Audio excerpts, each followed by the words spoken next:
डर नहीं कुछ गम नहीं जब रहमत रहमान है। डर नहीं कुछ गम नहीं जब रहमत रहमान है। सारे दुनिया हो मुखालिफ कुछ नहीं नुकसान है। सारी दुनिया हो मुखालिफ कुछ नहीं नुकसान है। इस्लाम की गमखार है दिलदार सहाबा। इस्लाम की गमखार है दिलदार सहाबा। कौनान में उम्मत की है सरदार सहाबा। कौनान में उम्मत की है सरदार सहाबा। इस्लाम के गुलशन को दिया खून का पानी। इस्लाम के गुलशन को दिया खून का पानी। ज़मीं और फलक ने नहीं देखा ये नज़रा। ज़मीं और फलक ने नहीं देखा ये नज़रा। मोहतरम हाज़रीन, মহান আল্লাহ পাকের দরবারে কালিমাত শুকর যে আল্লাহ আমাকে আপনাকে কঠিন এক পরিস্থিতির হালাত দিয়ে এমন এক অবস্থায় জুমার নামাজ আদায় করার লক্ষ্যে আমরা একত্রিত হয়েছি। পৃথিবীর বুকে মুসলিম একটি জাতি, যেই দেশের প্রত্যেকটা নারী আর পুরুষ, প্রত্যেকটা পাথর ইট পাটকেল পর্যন্ত পৃথিবীর কোটি কোটি মুসলমান জাতির সামনে হাহাকার করছে বাঁচার লক্ষ্যে। আমরা এমন এক সময় অতিবাহিত করে জুমার নামাজ আদায় করার লক্ষ্যে আল্লাহর পবিত্র করে এসেছি। সেই ফিলিস্তিন গাজা এলাকায় এই পৃথিবীর শ্রেষ্ঠ সন্ত্রাস ইহুদিরা যেই পরিমাণ জুলুম নির্যাতন করেছে, গাজায় একটি ভবন, একটি দেয়াল, একটি বিল্ডিং, একটি ভবন পর্যন্ত বাকি নেই। বোমা মেরে মেরে যেই স্থাপনাগুলো উড়িয়ে দিয়েছে, এখন বোম মারার পরে কিছু উড়বে, কিছু ধ্বংস হবে, এমন আর একটি বস্তু বাকি নেই। যেহেতু বোম্বিং করার পরে আর কিছু বাষ্ট হচ্ছে না, ইট পাটকেল বিল্ডিং ধসে পড়ছে না, তার পরিবর্তে এখন মুসলিম এই জাতির নবজাতক শিশু আর মানুষ আর নারী পুরুষের দেহ টুকরা টুকরা হয়ে আকাশে বাষ্ট হয়ে ঘুরে বেড়াচ্ছে। আমরা এমন এক পরিস্থিতির মধ্যে দিয়ে 200 কোটি মুসলমান জুমার নামাজ আদায় করার লক্ষ্যে আল্লাহর পবিত্র করে জমা হয়েছে। এই কাজগুলো যারা করে এদের সবচেয়ে ধর্মীয় পরিচয় হলো এরা ইহুদি। ইহুদি কারা?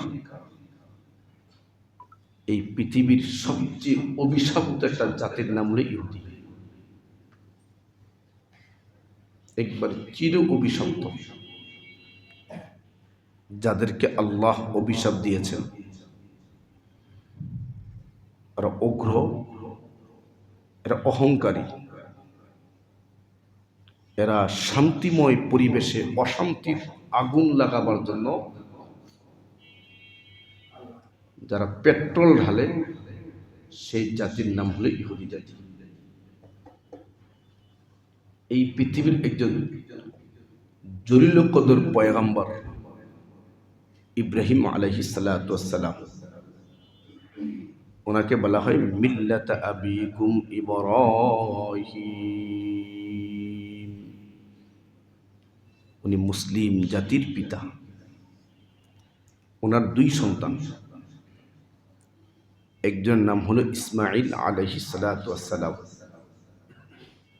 আরেকজন হলেন ইসহাক আলাইহিস সালাতু ওয়াস সালাম। ইসহাক আলাইহিস সালাতু ওয়াস সালামের এক সন্তান নাম হলো ইয়াকুব। ইয়াকুব আলা নবিয়িনা আলাইহিস সালাতু ওয়াস সালামের যে প্রজন্ম, ওনার একাধিক সন্তান ছিল। ওই সন্তানের মধ্যে একজন সন্তান নাম ছিল ইয়াহুদ। ওই নামে নামে এই বনী ইসরাইল জাতিকে ইহুদি নামে সবাই চিনে। আর ইয়াকুব আলা নবিয়িনা আলাইহিস সালাতু ওয়াস সালামের আরেক নাম ছিল ইসরাঈল। তার পরবর্তী প্রজন্মকে বলা হয় বনী ইসরাঈল। এই হলো এদের পরিচয়। এরা অভিশপ্ত জাতি। এদের ব্যাপারে আল্লাহ তাআলা বলেন, وَضُرِبَتْ عَلَيْهِمُ الذِّلَّةُ وَالْمَسْكَنَةُ وَبَاءُوا بِغَضَبٍ مِّنَ اللَّهِ ذَلِكَ بِأَنَّهُمْ كَانُوا يَكْفُرُونَ بِآيَاتِ اللَّهِ وَيَقْتُلُونَ النَّبِيِّينَ بِغَيْرِ الْحَقِّ ذَلِكَ بِمَا عَصَوْا وَكَانُوا يَعْتَدُونَ। আল্লাহ তাআলা বলেন, وَضُرِبَتْ عَلَيْهِمُ الذِّلَّةُ وَالْمَسْكَنَةُ। এই ইহুদি জাতি সম্প্রদায়ের উপর অভিশাপ,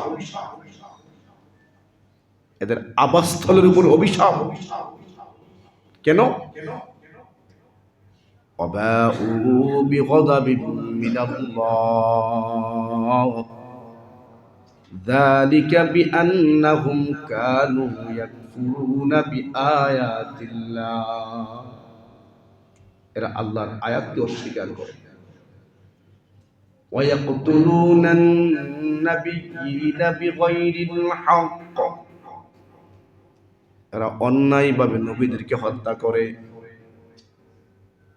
আব্দুল্লাহ মাসউদ রাদিয়াল্লাহু তাআলা লেখেন, একদিনে বনী ইসরাইল জাতিরা, ইহুদি জাতিরা একদিনে এই পৃথিবীতে 300 পয়গম্বরকে হত্যা করেছে। এমনই খুবই সত্য জাতি।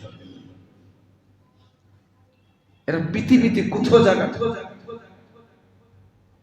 আল্লাহর পয়গম্বর এদেরকে মদিনা থেকে বের করে দিয়েছিলেন। পরবর্তীতে ওমর রাদিয়াল্লাহু তাআলা ক্ষমতা আসলেন, উনি এদেরকে বের করে দিয়েছেন। বিভিন্ন সময় বিভিন্ন রাষ্ট্রে এরা শরণার্থী হয়ে বসবাস করত। আপনারা সেই ইতিহাস জানেন, হিটলার থেকে নিয়ে হিটলার লক্ষের অধিক ইহুদিকে হত্যা করেছে। পৃথিবীর কোন দেশের শান্তি থাকতে দেয় না। বিভিন্ন দেশ থেকে এদেরকে লাঞ্ছিত, অপদস্থ করে বের করে দিয়েছে। শেষ পর্যন্ত এখন যে ফিলিস্তিন, এখানে এদের নিজস্ব জায়গা না, তাদের জন্মস্থল এটাও। আমাদের দেশে আমরা যেমন খুব করুণা দেখিয়ে আমাদের মায়ানমারের ভাইদেরকে আমাদের চট্টগ্রামে জায়গা দিয়েছি, আশ্রয় নিয়েছে তারা, ঠিক এই ইসরায়েল, এই ইহুদিরা পৃথিবীর কোথাও আশ্রয় পায় না বলে শরণার্থী হিসাবে ফিলিস্তিনে অবস্থান করা এক পর্যায়ে এরা অল্প কয়েকদিনের মাথায় ওই অবস্থান করা এলাকাকে নিজেদের নিজস্ব রাষ্ট্র বলে ঘোষণা দেয়। ওই ঘোষণার প্রতিবাদে ইসরায়েলের ইহুদিদের বিরুদ্ধে ফিলিস্তিনের মুসলমানরা ফুঁসে ওঠে, তোমরা তো আমাদের মেহমান, তুমি বাড়ির মালিক হওয়ার দাবি করতে পারো। এই ভূখণ্ড মুসলমান, এই যে লড়াই চলছে, এই লড়াই চলতে চলতে আজও চলছে, শেষ হচ্ছে। এরা সবচেয়ে অভিশপ্ত দেশ। এদের ব্যাপারে আমরা প্রত্যেক নামাজে প্রত্যেকটা রাকাতে আমি আপনি পড়তেছি গায়রিল মাগদুবি আলাইহিম ওয়ালাদ-দাল্লিন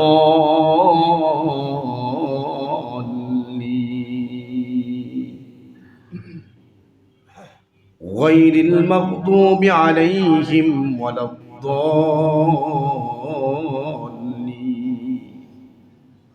আয় আল্লাহ, আপনি খ্রিস্টান জাতি, ইহুদি জাতি, এই দুই অভিশপ্ত জাতি থেকে আপনি আমাদেরকে ফানা দেন, আমাদেরকে বাঁচান।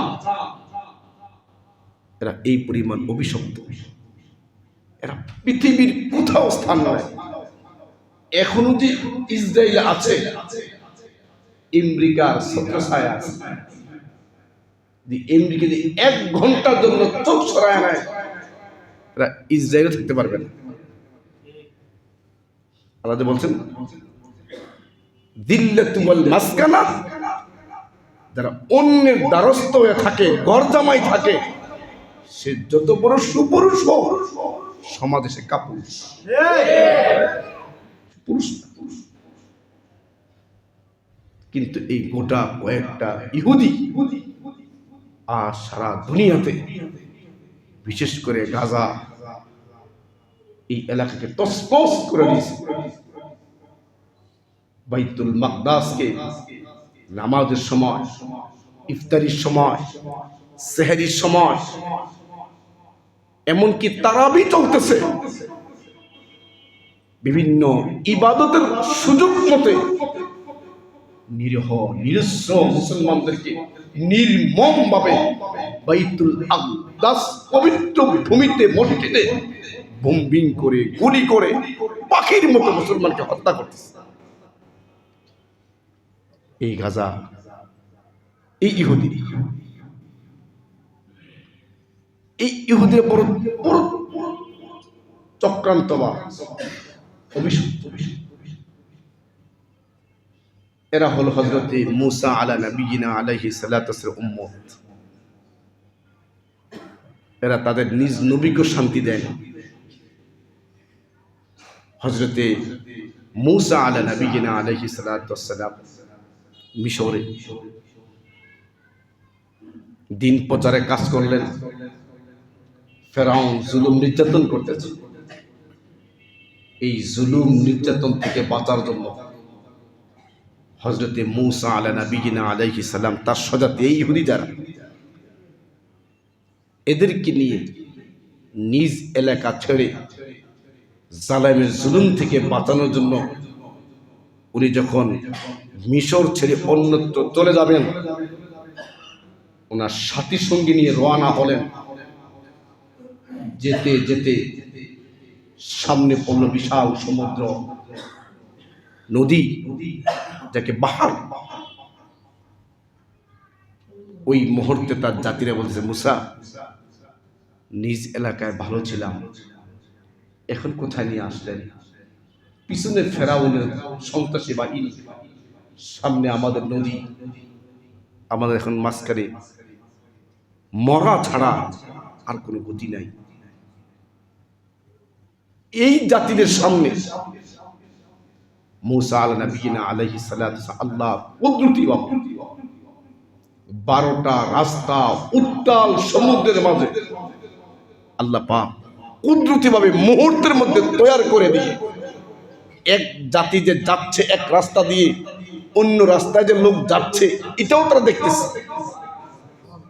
এরকম 12টা রাস্তা তাদের চোখের সামনে তৈরি করে রব্বে করিম শুকনো কার্পেটিং রাস্তা তৈরি করে এদেরকে উত্তাল সমুদ্র পার করিয়ে ওই পার তারা দাঁড়িয়ে পিছনে দেখছে। এমন তাদের চোখের সামনে এই ফেরাউন তার দল বলকে যে ইঁদুরের মধ্যে চুবায়া চুবায়া মারছে, এই দৃশ্য তারা দেখছে। দেখার পরে মুসা নবী এদেরকে বাঁচালেন আল্লাহর কুদরতি ফায়সালায়। বাঁচানোর পর মুসা আলাইহিস সালাম আল্লাহর দরবারে গেলেন কিতাব আনতে। আল্লাহ এদেরকে এত কুদরত দিয়ে বাঁচালেন, এই দেখছে তারা, এই ইহুদিরা।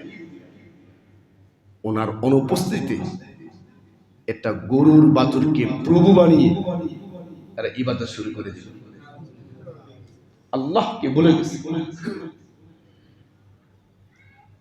ওই ময়দানে নিয়ে গেলেন, নদী পার করে নিয়ে গেলেন। ওদের খাবারের জন্য দরখাস্ত করলে আল্লাহ পাক কোনো কাজ করা ছাড়া, মেহনত ছাড়া, পরিশ্রম ছাড়া আল্লাহ তাআলা আয়াত নাযিল করে বলে দিলেন খাবার দিচ্ছি আমি। وَظَلَّلْنَا عَلَيْكُمُ الْغَمَامَ وَأَنزَلْنَا عَلَيْكُمُ الْمَنَّ وَالسَّلْوَىٰ। ও মুসা, আমি তোমার জাতিকে ময়দানে নিয়ে আসলাম, আমি আসমান থেকে মান্না সালওয়া চালু করে দিলাম।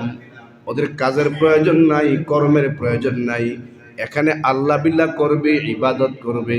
আর আমি সময় মতো আসমান থেকে মান্না সালওয়া নাজিল কইরা অবতরণ কইরা তোমার জাতিকে খাওয়াবো আর পালাবো। মান্না সালওয়া চুপচাপ খাচ্ছে এই জাতি বলতেছে। وَإِذْ قُلْتُمْ يَا مُوسَى لَن نَّصْبِرَ عَلَى طَعَامٍ وَاحِدٍ। এই ইহুদি জাতি মুসা পয়গম্বরকে বলে, পয়গম্বর আমরা যে তিহ ময়দানে যে মান্না সালওয়া খাই এটা আমাদের জন্য পারফেক্ট না। লান নাসবিরু আলা তুআমিন ওয়াহিদিন, আমাদের জন্য একরকম খাবার ভাল লাগে না। কত বড় দুষ্ট জাতি হলে আল্লাহ প্রদত্ত খাবারকে নিজেদের জন্য সন্তুষ্ট মনে করতে পারে না। ওই জাতি তখন প্রস্তাব দিছে, আপনি আল্লাহকে বলেন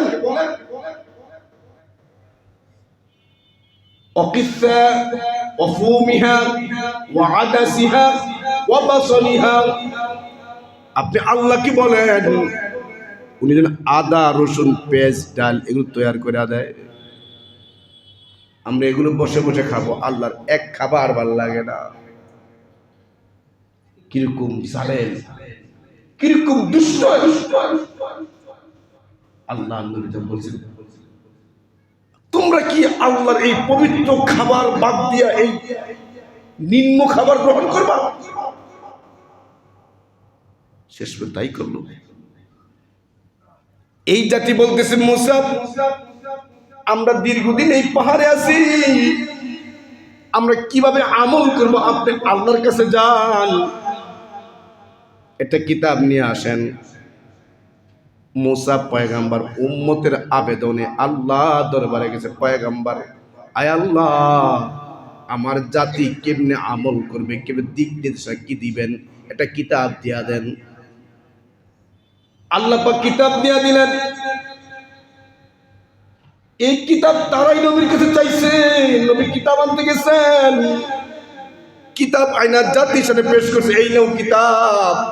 এই ইহুদিরা ওই মুহূর্তে বলে লান নুমিনা লাকা হাত্তা নারাল্লাহ জাহরাতান ফাআখাযাতকুমুস সাইকা। এই ইহুদি সম্প্রদায় ওই মুহূর্তে মুসা পয়গম্বরকে বলেন লান নুমিনা লাক, আপনি যে আল্লাহর পক্ষ থেকে কিতাব নিয়ে আসছেন, আমরা এই কিতাবটা কখনো মানব না, বিশ্বাস করব না। এই কিতাব যে আল্লাহ দিছে যতক্ষণ পর্যন্ত আমরা না দেখব। চিন্তা করে এরই নবীকে প্রশ্নের কিতাব আনার জন্য কিতাব নিয়ে আসছে মুসা পয়গম্বর। কি বলে? লান নুমিনা লাকা হাত্তা নারাল্লাহ, যতক্ষণ পর্যন্ত আমরা আল্লাহকে না দেখবো এই কিতাব বিশ্বাস করব না। আপনি বানায় নিয়ে আইছেন এই ইহুদি। আল্লাহ পাক তখন জাহরাতান ফাআখাযাতকুমুস সাইকা, এমন এক বিকট আওয়াজ দিছিলেন, ওই আওয়াজে ৭০ জন লোক ওই মুহূর্তে মরে গেছে। আল্লাহর লগে বেয়াদবি। মুসা পয়গম্বর ওই মুহূর্তে বলে, আল্লাহ, কোরআন তো কিতাব তো দিছিলেন, প্রমাণ চাইছে, তারা প্রমাণ চাইছে, দেখতে চাইছে, দেখানোর জন্য ৭০ জন লোক নিয়ে আসছিলাম, আপনি দিয়ে ৭০ জন মাইরা ফেললেন। এখন তো আমার এই জাতি বলবে প্রমাণ দিতে পারে নাই বইলা এদেরকে গোপনে নিয়ে মাইরা ফেলছে। মুসা পয়গম্বর ওই মুহূর্তে আবার আল্লাহর দরবারে কান্নাকাটি কইরা এই ৭০ জনকে আবার জীবিত করাইছে। চিন্তা করেন,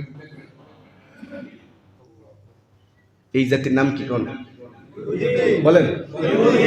কি কষ্ট নবী দিছে, কি কষ্ট নবী।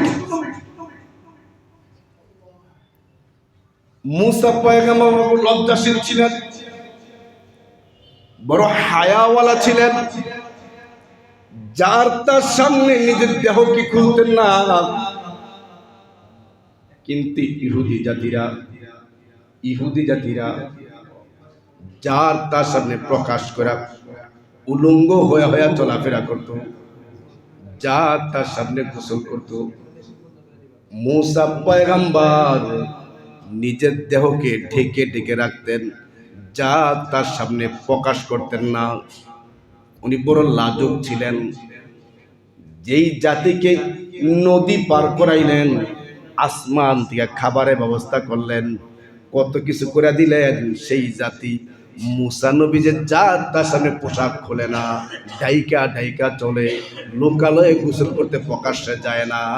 এই কারণে এই মুসা নবীর জাতি ইহুদিরা মুসা পয়গম্বরকে বলতো ওনার এক শিরা ব্যারাম আছে, ওনার গোপন রোগ আছে, এই জন্য আমাদের সামনে সে উলঙ্গ হয় না।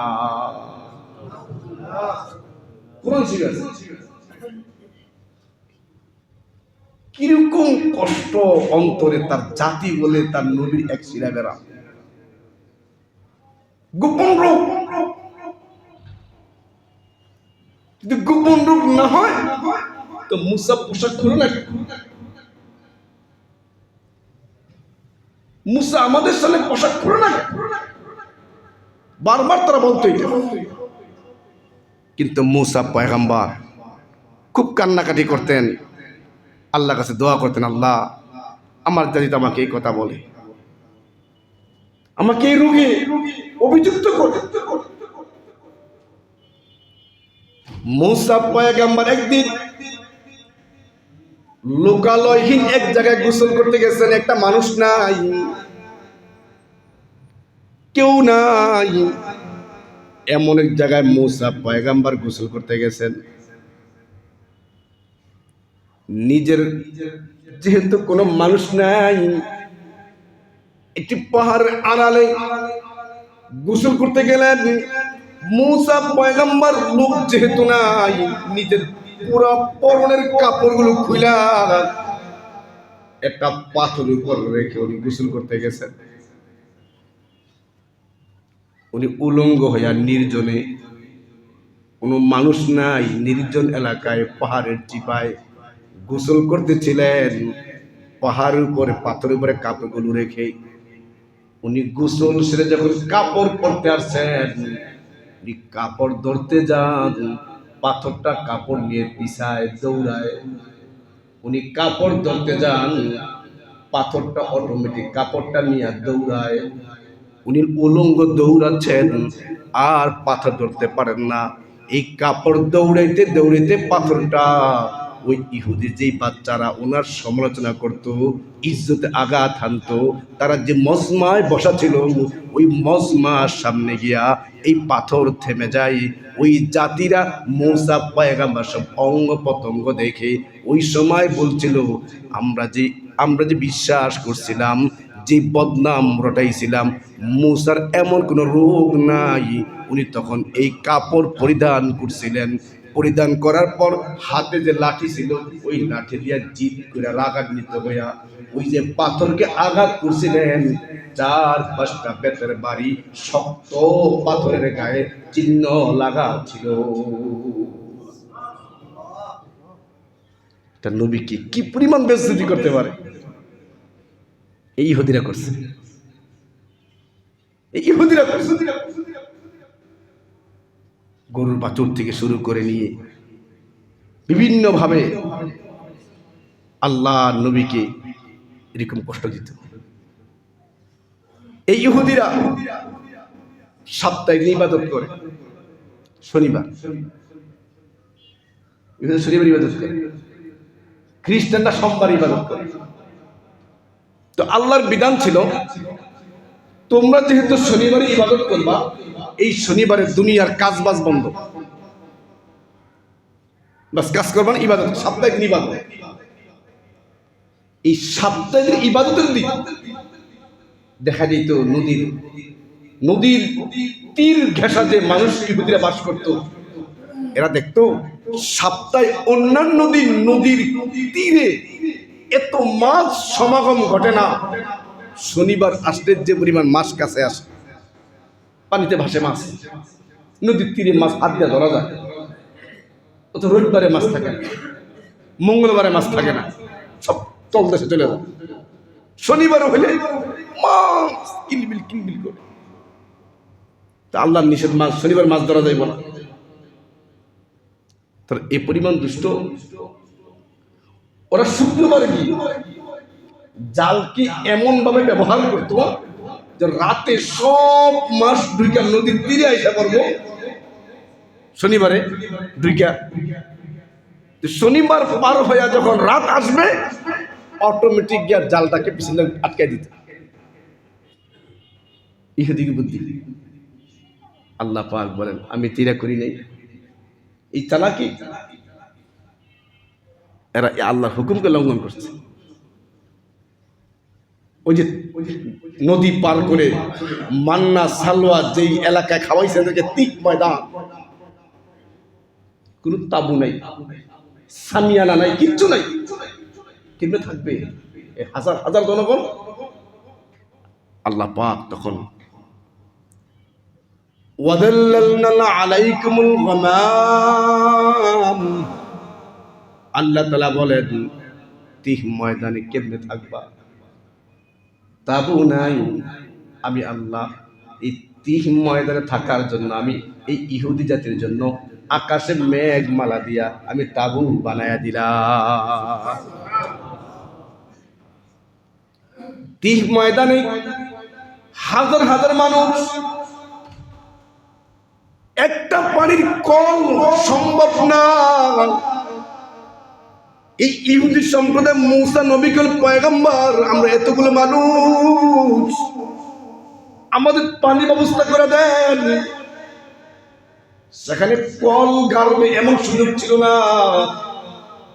আল্লাহ পাক মুহূর্তের মধ্যে আয়াত নাযিল করে বলে, ওয়া ইদিস্তাসকা মূসা লিকাওমিহি ফাকুলনা দরিব বিআসাকাল হাজার ফানফাজারাত মিনহু ইসনাতা আশরাতা আইনা। আল্লাহ তাআলা বলেন, ও পয়গম্বর, কল গাড়তে হবে না, সামাসেল বসাইতে হবে না। এই যে পাথরটা আছে, আপনি পাথরের মধ্যে আঘাত করেন, একটা মৃত পাথরে আঘাত করতে দেরি 12টা পানির নহর, 12টা পানির কল আল্লাহ পাক কুদরতি ভাবে তৈয়ার করতে দেরি করেন না। পাথরে আঘাত করছে, বাস 12 দিকে 12টা নট বের আল্লাহ কয় এই পানি দিলাম, মেঘমালা ছায়া দিলাম, মান্না সালবা দিলাম, এত কিছু দিলাম। দেওয়ার পরে বলছি কি, এই যে সামনে পাশের দেশ আছে, প্রবেশ করো। ওরা যায় নাই,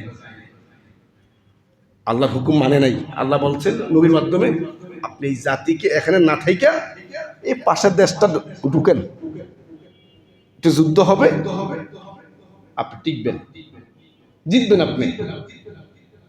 এই ইহুদিরা বলে, মুসা আপনি আপনার খোদা আপনার ভাইয়ে যান, আমরা এটি নাই। ভাই মাফ করে দিয়েন, বর্তমান সমাজের হাজারো মুসল্লি আছে, মুসলমান আছে, হুজুর মিছিল টিছিল আপনারা করেন গা, দোয়া আপনারা করেন গা, এই ফিলিস্তিন মুসলমান মারতেছে আপনারা শিখলাম, এটা আমারও কাম না। এই কথাই ইহুদিরা বলছে, মুসা আপনি যান, হাহুনা কয়দুন, আমরা এখানে বসে রইলাম, আপনি যান। এই যে এত বড় অপরাধ, আল্লাহর হুকুম মানে নাই, আল্লাহ পাক এরপরে বলছেন এদেরকে বলেন ক্ষমা চাইতে বলেন, হিত্তাতুন নাগফির লাকুম খাতায়াকুম। এরা যে এত বড় অপরাধ করছে, আল্লাহ বলে মুসা আপনি আপনার জাতিকে বলেন হিত্তাতুন নাগফির লাকুম খাতায়াকুম, এদেরকে মাফ চাইতে কোন, আমি মাফ করে দেবো। মুসা পয়গম্বর ইহুদি জাতিকে কয়, এই তুমি আল্লাহর কাছে মাফ চাও। আর এই শব্দটাকে এমন ব্যঙ্গ করছে, হিত্তাতুন নাগফির লাকুমকে এত ব্যঙ্গ করছে, ওরা আল্লাহর এই শব্দটাকে বলবে হিন্তাতুন, আল্লাহর ক্ষমাসূচক শব্দটাকে ব্যঙ্গ করে বলতো হিন্তাতুন। ইহুদিরা এত জালেম, এত বড় মানে মানবতার শত্রু এই ইহুদি, পদে পদে নবীদেরকে কষ্ট করছে। শুধু কষ্ট না, হযরতে ইয়াহইয়া আলাইহিস সালাতু ওয়াস সালাম, হযরতে জাকারিয়া আলাইহিস সালাতু ওয়াস সালামকে নির্মম 65 আচরণ দেখায়া দুই পয়গম্বর ইয়াহইয়া আলাইহিস সালাম আর জাকারিয়া আলাইহিস সালামকে নির্মম ভাবে ইহুদিরা হত্যা করেছে। এই ইহুদিকে যারা মদত দেয় এখন বর্তমান বিশ্বে, খ্রিস্টান আমেরিকা খ্রিস্টান, এই ইহুদিরা খ্রিস্টান নবী ঈসাকে, বর্তমান যে খ্রিস্টান রাষ্ট্ররা ইহুদিদেরকে সাহায্য করে, এই ইহুদিরা খ্রিস্টান নবীর যে ঈসা নবীকে ছাড়েন। এই ইহুদিরা সংঘবদ্ধ হয়ে ঈসা পয়গম্বরকে হত্যা করার জন্য দৌড়াচ্ছেন। ঈসা নবীকে পাবেন তো মারবেন। ঈসা পয়গম্বর এক মসজিদে বা ঘরে গিয়ে প্রবেশ করলেন। প্রবেশ করার পর ওই ঘরের দরজা জানালা লাগায়া দিলেন। ইহুদিরা এরপরও ক্ষান্ত হয় না, ঈসা পয়গম্বরকে মারার জন্য একটা লোক তাদের মধ্য থেকে ওই ঘরের ছাদ ফাটায়া ঈসা পয়গম্বরকে মারার জন্য লোকটা গিয়া দরজা খুলে দিবে, আমরা মারবো।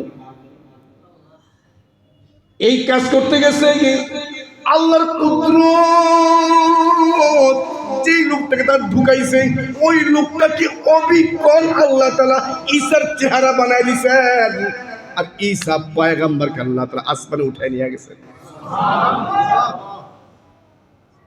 ওরা যখন দরজা খুলে দিছে, ওই খুললা দেখে এই লোক দেখা যায় দল বেঁধে তাকে মারছে। এই মারার পরে কয়, এই যে মারলাম, তাহলে ঈসাকে মারলাম, আমাদের লোকটা গেল। ঈসাকে তো মারলাম, দরজা খুলতে যে লোকটাকে ঢুকাইছিলাম ওই লোকটা মারল, গেল কই? আর যদি না ঈসা নবী মরে নাই, তা আমাদের লোকটাকে মারলো কে? আর আমাদের লোক ঈসা গেল কই? আল্লাহ তাআলা বলেন, ওরা আমার পয়গম্বরকে মারতে পারে নাই, আমি তাদের হাতে তাদের লোককে মাইরা তাদেরকে সন্দের মধ্যে ফালাইয়া দিছি। কোনটা ঈসা, কোনটা আমাদের লোক?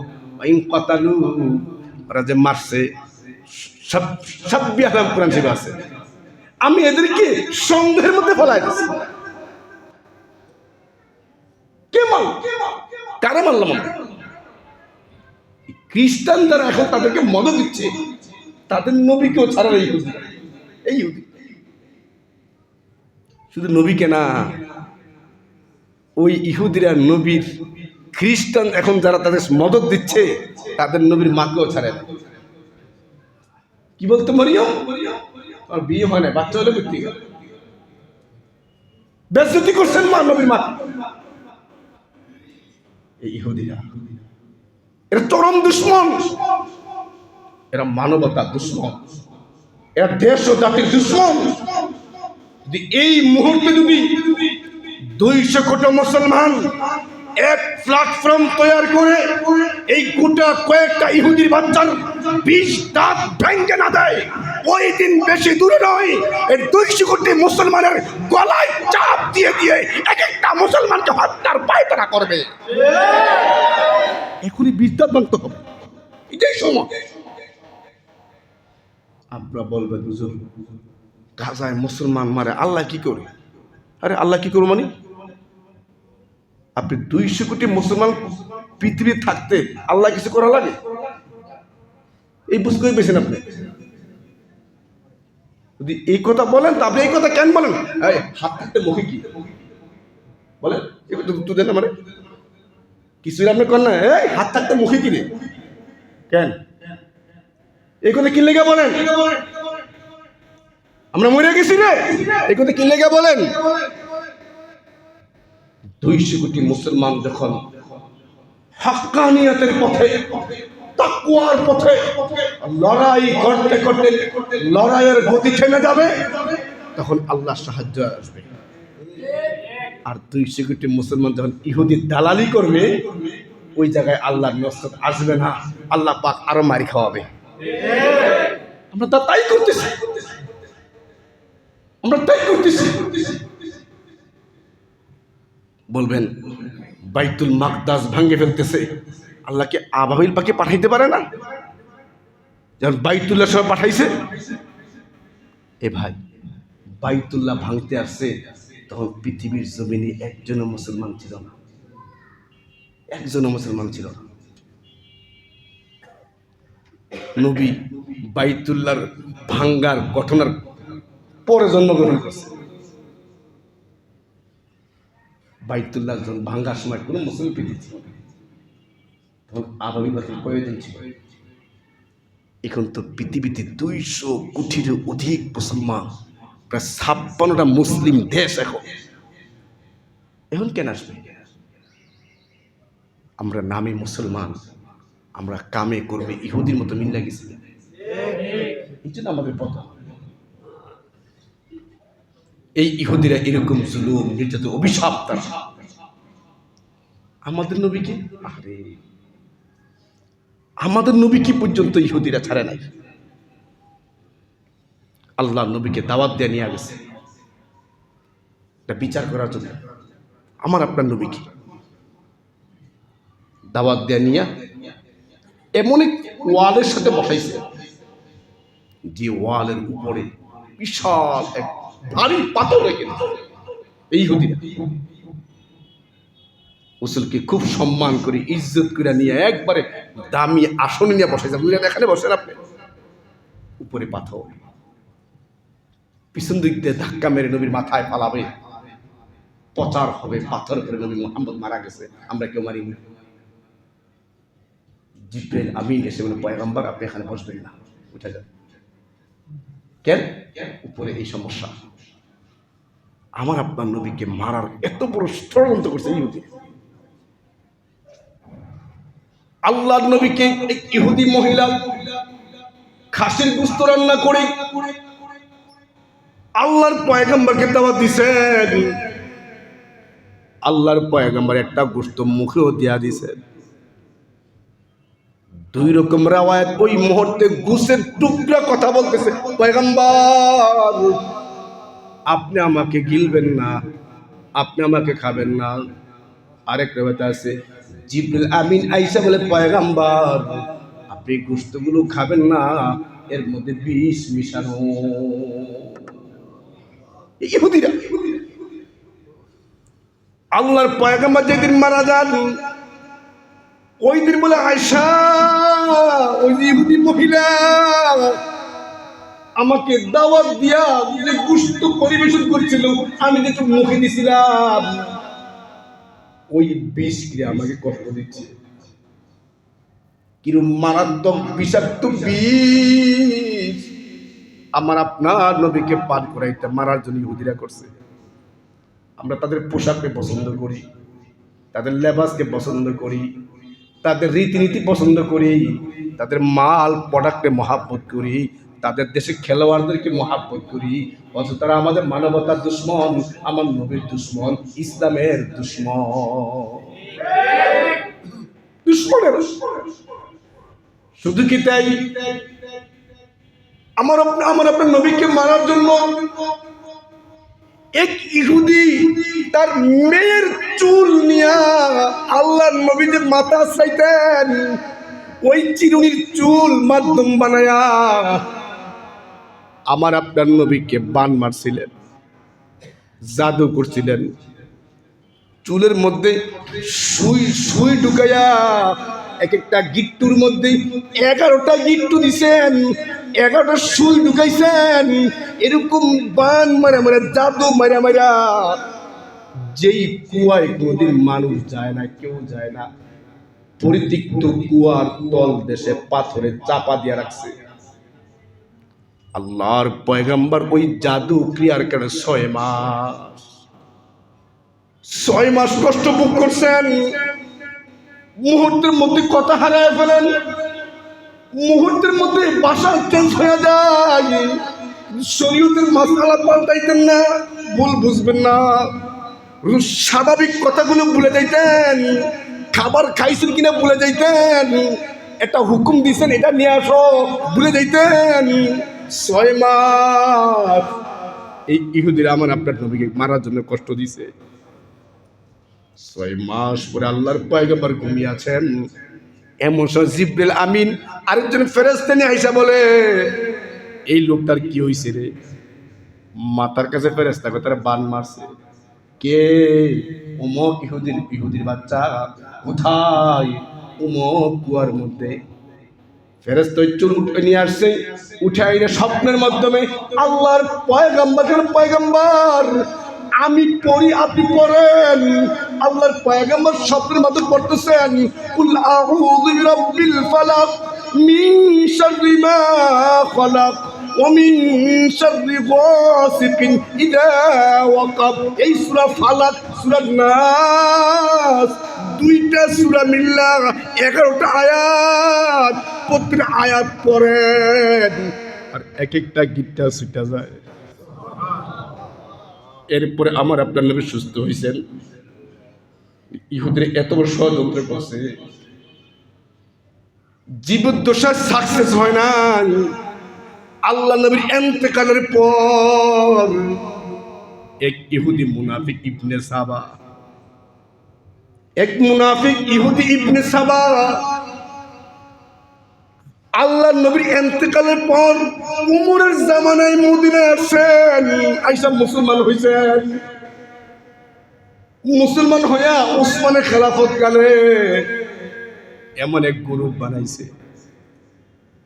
ইহুদির বাচ্চা এমন এক গ্রুপ বানাইছে, যে গ্রুপ বানায়া ওই গ্রুপের ছত্র ছায়ায় উসমানকে শহীদ করছে, আলীকে শহীদ করছে, হাসান হোসেনকে কারবালা নিয়ে শহীদ করছে, হোসাইনকে বিষ পান করে শহীদ করছে, এমনকি জঙ্গে সিফিন, জঙ্গে জামাল, এই 2 যুদ্ধ লাগায়া দিয়া হাজার হাজার লক্ষের অধিক সাহাবা ইকরামকে নির্মমভাবে ইহুদির বাচ্চারা শহীদ করছে।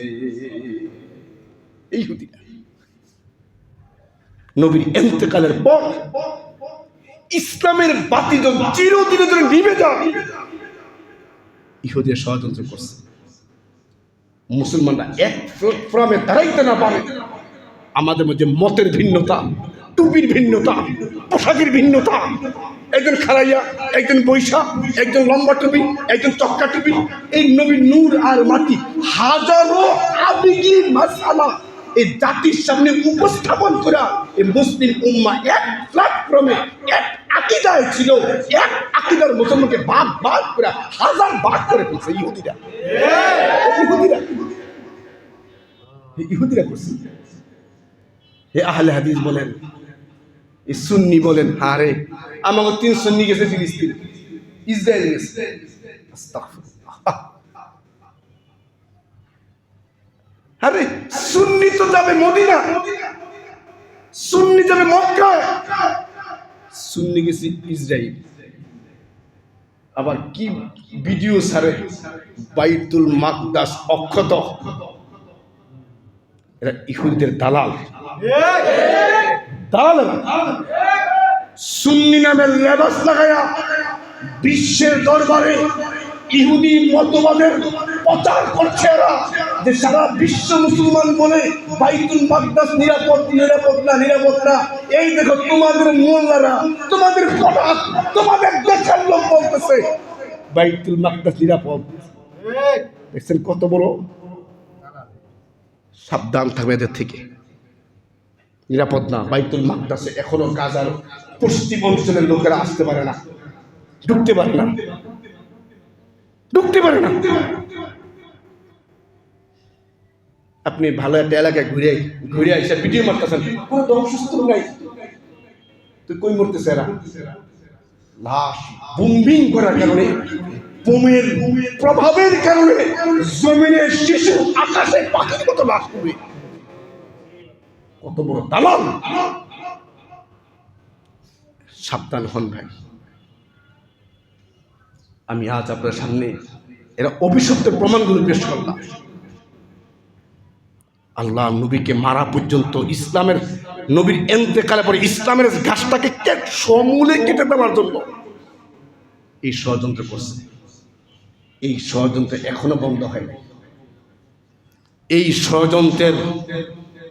ষড়যন্ত্রের জাল শেষ পর্যন্ত আমাদের সর্বশেষ একটা ঐক্যের প্ল্যাটফর্ম ছিল দাওয়াত ও তাবলীগ। এই কাজটাকে তারা ভাগ ভাগ করে ফেলছে ইহুদিরা করছে। বিশ্বাস করুন আপনারা, এই অবস্থায় আমাদের উচিত এদের বিরুদ্ধে জিহাদ ঘোষণা করা। মিম্বারে বসে বলছি, আল্লাহর দেওয়া জান, আল্লাহর দেওয়া প্রাণ, যদি কখনো সুযোগ হয়, আল্লাহর দ্বীন কায়েমের জন্য, আল্লাহর নবীর শরীয়ত কায়েমের জন্য, যে আমার মতো নাখান্দার এই প্রাণ আর জানকে আল্লাহ শাহাদাত কবুল করেন, সেই সুযোগ হয়, ইনশাআল্লাহ সবার আগামী প্রস্তুত।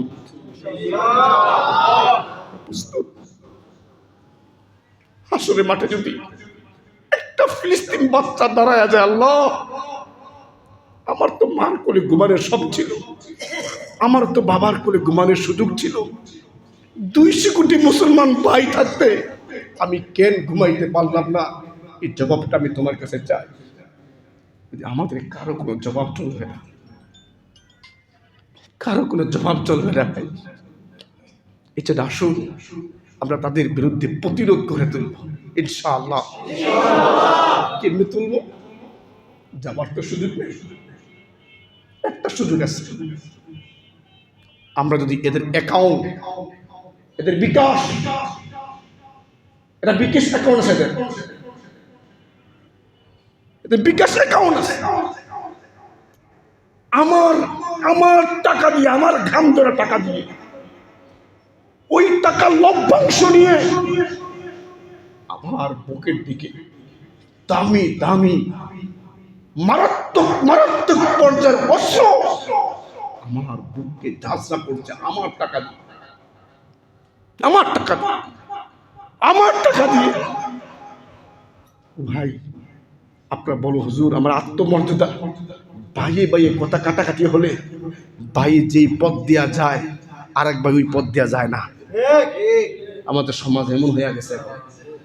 কোন কোন এলাকায় এমনও দেখি দুই কথা তর্ক হয়েছে, ওই জমিদার তার মসজিদ যায় না, আলাদা মসজিদ বানায়। বলে আমি মরে গেছি রে, আমার বেজ্জতি করবি? এত মানে আপনার লাগে যে না জায়েজ কাজ? ভাই ভাই দুই কথা হতেই পারে, একজন আরেকজন ছায়া দেখবার পারে না। কিন্তু আজ আমার মুসলমান ভাইদেরকে দুশ্মনরা পাখির মতো গুলি করে মারতেছে, আর আমি তাদের পণ্য ক্রয় করে ওই টাকা তাদের বিকাশে পাঠাচ্ছি। আমার আপনার লজ্জা থাকা উচিত ছিল।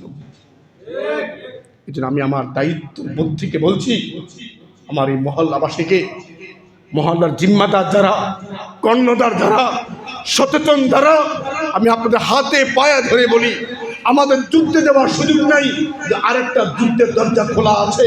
যদি আমরা মুসলমান হিসাবে আমার ভাইকে গুলি করতেছে, আমার বোনকে গুলি করতেছে, আমার বাবাকে গুলি করতেছে, নামাজ হালাতে গুলি করতেছে, সেহরি হালাতে গুলি করতেছে, তাহাজ্জুদে গুলি করতেছে, গভীর রাতে গুলি করতেছে, ফজরের আগ মুহূর্তে গুলি করতেছে, আমি অস্ত্রের চালান বন্ধ করে দেব, আর্থিক টাকাকে বন্ধ করে দেব। তার জন্য করতে হবে আমরা মুসলমান, এই যুব সমাজ, এই মুসলিম রাষ্ট্র ইহুদির কোনো পণ্য কোনো দোকানে নিজে কিনবো না, বেচবো না ইনশাআল্লাহ। তো আর তো ইনশাআল্লাহ আমি আমার জায়গা থেকে জাগ্রত করালাম, বাকিটা আপনাদের জিম্মাদারি। আমরা যে তাদের পণ্যগুলো কিনা বন্ধ করে দেই, শুধু কোকা কোলা নাম শুনে এদের না, আরো আছে। আমাদের যুবকরা কত টাকা খেলা কাটায় দাও তোমরা, হারাম খেলায় কত টাকা তোমরা চান্দা উঠে ব্যয় করো।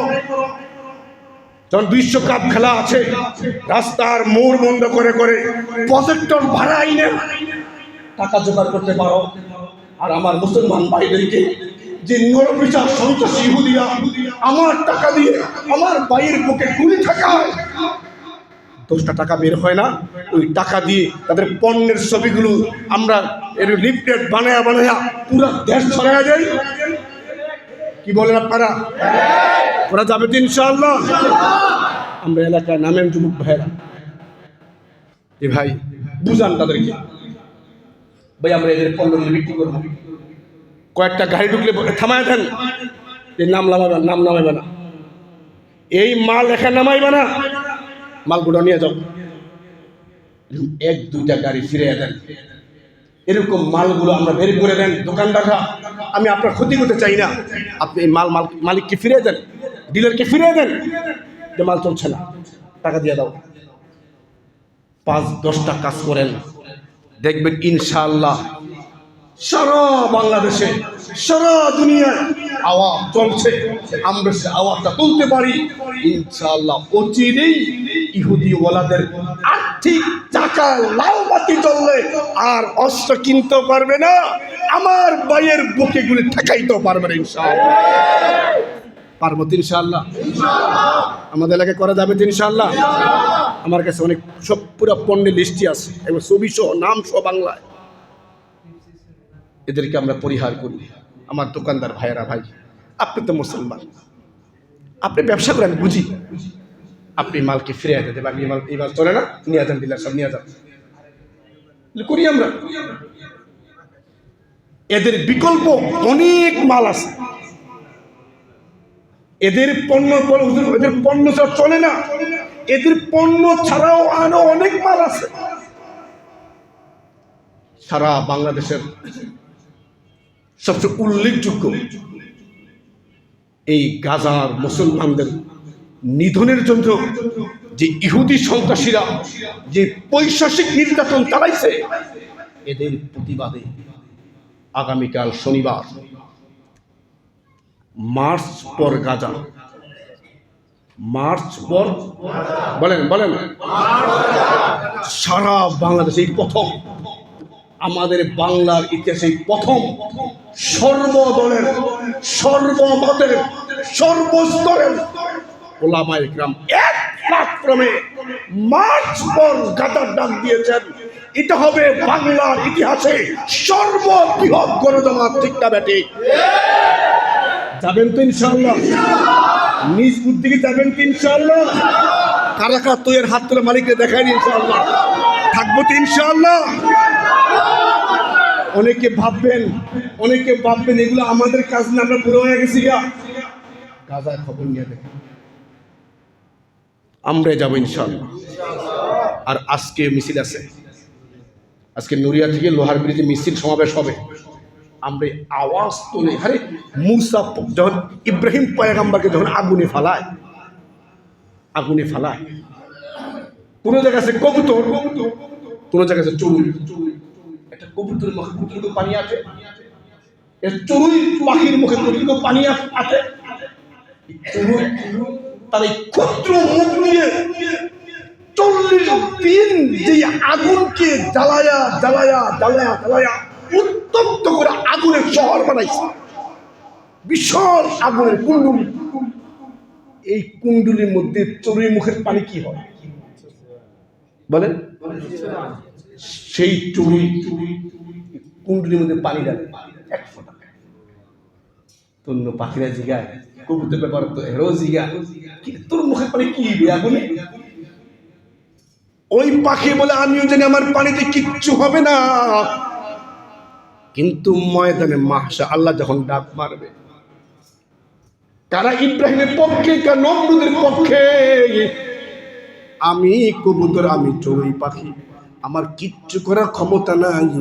আমার মুখে এক ফোঁটা পানি আঁকে, আমি এক ফোঁটা পানি যে আগুনে ফালায়া নমরুদের বিরোধিতা করেছি, ইব্রাহিম পয়গম্বরের পক্ষে স্লোগান দিয়েছি, আমার নাম ইব্রাহিম পয়গম্বরের লিস্টের মধ্যে থাকবে। আজকে গাজায় যুদ্ধ করার সুযোগ নাই, কিন্তু গাজাবাসীর পক্ষে ইহুদির বিরুদ্ধে আমার একটু কাম যদি ঝরে, একটা ঘন্টা যদি যায়, একটা মিনিট যায়, একটা আওয়াজ মুখ দিয়া বের হয়, হাসরের মাঠে আমি কিচ্ছু করতে পারলাম না, এরপরে আওয়াজটা দিয়াও বোঝা যাবে মালিক আমি গাজায় শহীদ হওয়া মুসলমানদের পক্ষে ছিলাম, আমি ইহুদির পক্ষে ছিলাম না। যাবো তো ইনশাআল্লাহ। আর এদের পণ্য বয়কট করবো ভাই, কি বলেন? আমরা কিছু লিফট তৈরি করবো তো ইনশাআল্লাহ। আল্লাহ আমাদের সকলকে যা কিছু বললাম এর উপর বুঝার ভাঙা আল্লাহ পাক তৌফিক দান করুন, আমিন।